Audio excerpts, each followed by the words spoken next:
Hello, everyone. Justin Owen here from the Beacon Center. We've enjoyed coming to you on video about the only way we can come to you since we can't be in person these days.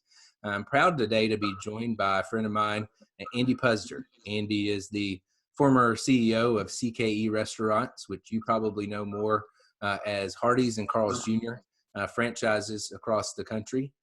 Since retiring from the restaurant industry, Andy has become a prolific author, has written several books, one of which came out today, and it's called Getting America Back to Work.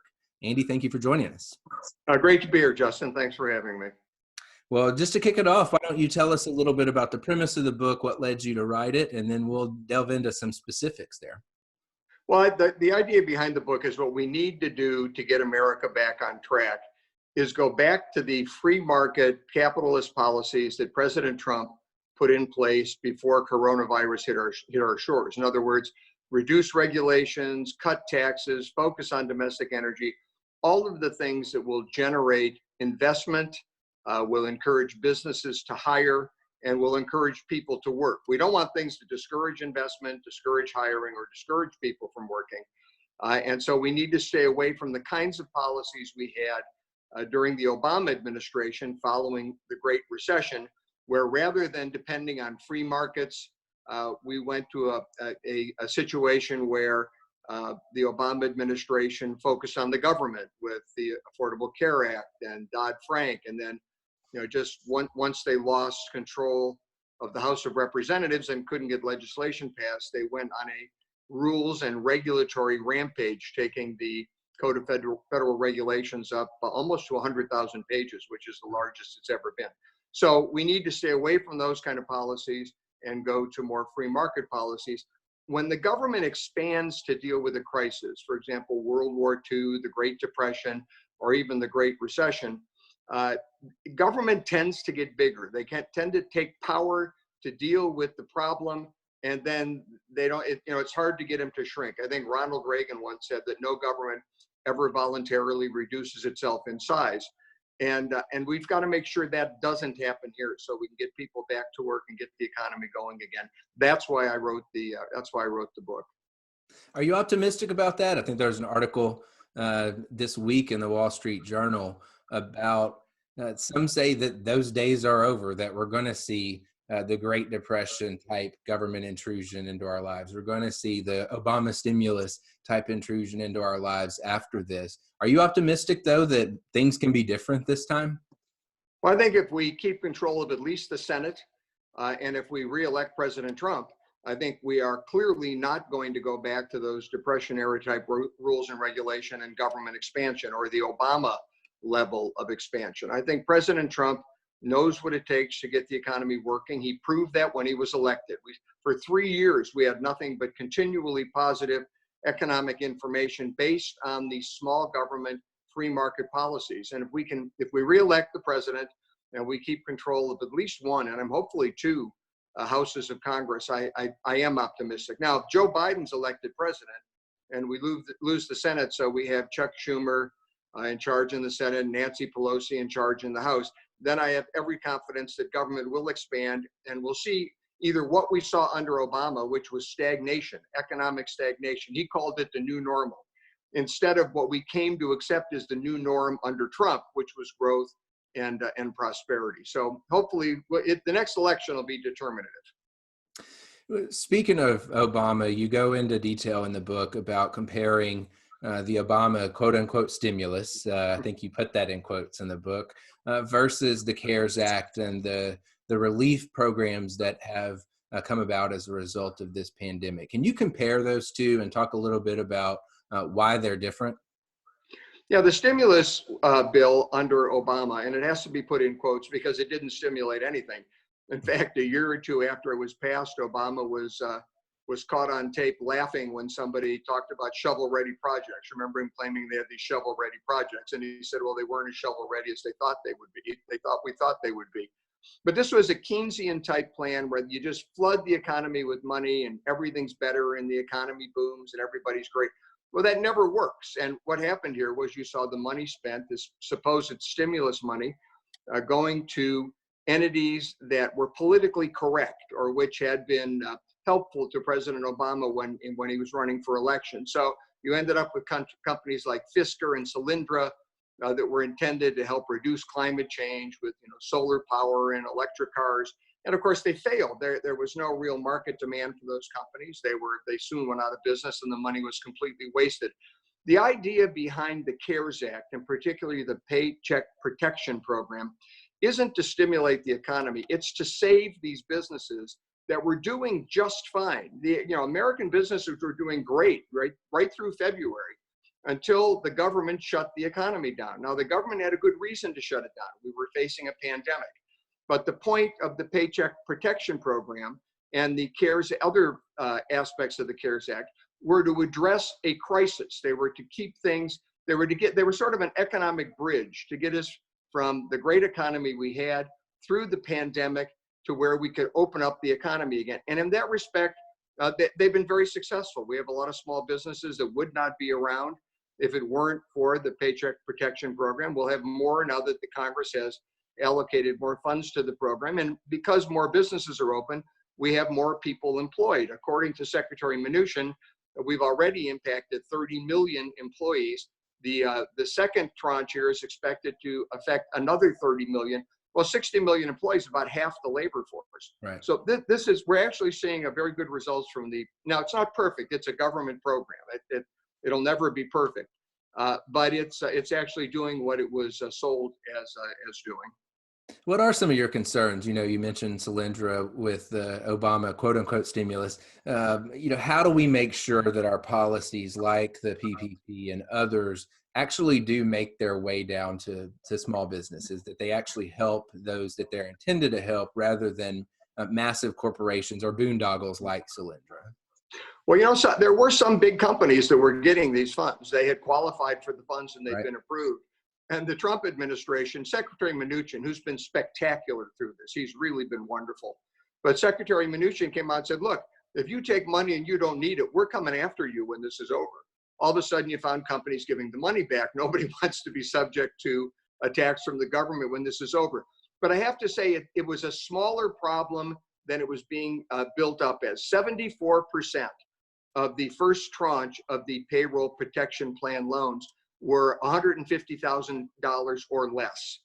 That's for small businesses. That's not for Ford Motor Company or GM. 96% were under $1 million.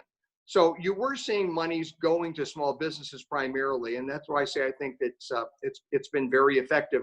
I also should point out that particularly in the restaurant industry, which I'm most familiar with, we've seen a real resurgence in sales since the checks went out to individuals. The individual checks that went to people, who were struggling, went to all taxpayers, people that needed the money to pay their bills or, go out for a meal. We've seen declines in the restaurant industry go from 30 to 40% down, which is death. That you're going to close your doors if you're 30, 40% down in sales. But we've seen it go down to 5 to 15% down, and that you can survive for a while. So as I said, aspects of this are coming together. It's working very well. What role does federalism play in all this? And so you and I are both big free marketeers and believers in limited government. Many of these decisions have been made by governors, and you've seen vastly different approaches. Michigan, for example, telling you what specific products you can and cannot buy because the governor doesn't think they're essential. You can buy hammers and nails, but you can't buy gardening supplies and seeds. But in Tennessee, for example, where you brought CKE from California, a heavy-handed state, we've seen a different approach. We've seen less reliance on that essential versus non-essential businesses.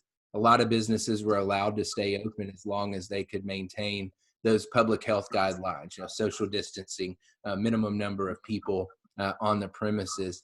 Do you think that's a good thing that we've allowed states to essentially experiment and try different approaches to grapple with this?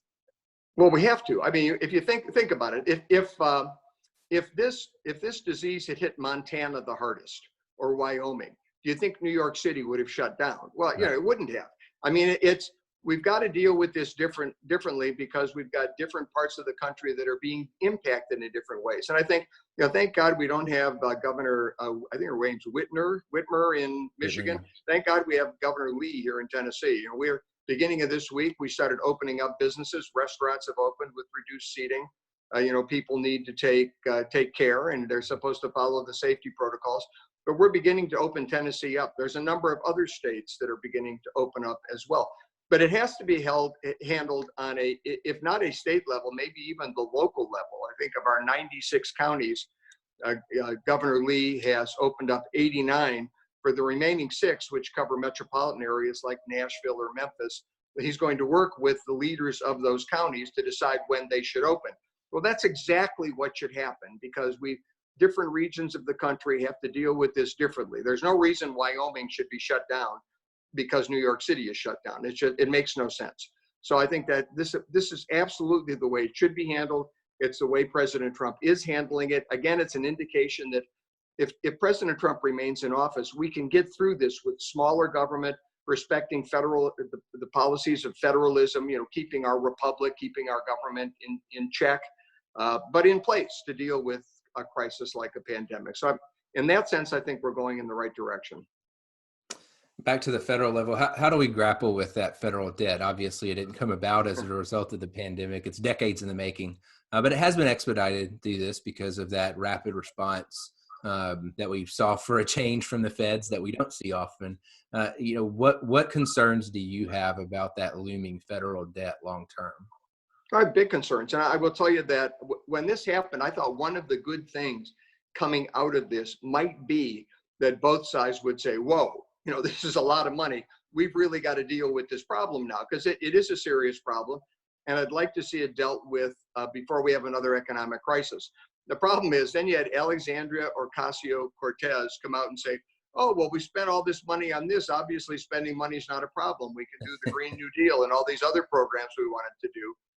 This is the economic acumen of a woman who kept Amazon out of New York, kept the jobs out of her district. Of course, Amazon's hiring now, and she's actually recommending that people not go to work when the crisis ends. Anyway, enough said about her. But that could be a whole separate interview, right? Yeah, exactly. But what we need to do is we need to address non-discretionary spending. That's spending that increases no matter what the government does. Congress has no control over it. They can't control it in the budget. It's for these entitlement programs. That doesn't mean that we should take people who need these programs to survive and cut them out or starve them or take them off the programs. But we do need to look at how to make these programs more cost effective. We need to have a more efficient government. If we're going to provide these kinds of benefits, we have to do it in a way that we can afford. We have not been doing it in a way that we can afford, for decades now. Hopefully there will be some sane voices in Congress that'll address this, even if people talked about addressing it, even if there was a bipartisan agreement that we're going to look at this problem. I think it would help the economy. So it's a problem we need to address, and I'll try and remain hopeful that we will. Well, I'm hopeful as well, cautiously optimistic at least. Cautiously optimistic, good phrase. Andy, it's always a pleasure to chat with you. You've always got such great wisdom about the economy and the way things are going. Any parting words before we wrap up? Yeah, be careful in this next election. I thought the last election was an election where we could lose the country. I thought this next election would not be that kind of election, but it is even more critical than the last election that you be careful how you vote. If you want to bring back freedom, you want to keep our free enterprise system, you want to keep free markets, you want consumers making the decisions as to what products we sell and what products succeed and which products and which companies fail, then you need to be careful how you vote in November. Just please keep that in mind. It matters who governs, that's for sure. And before you go vote, you should read Andy's new book, Getting Americans Back to Work, because it's a very good book for these very difficult and challenging times. Available now on Amazon. We'll be sure to link to it in the comments so that you have access to that book. Andy, as always, appreciate everything you do. Keep up the good work. Thank you so much. You too. Thanks, Justin.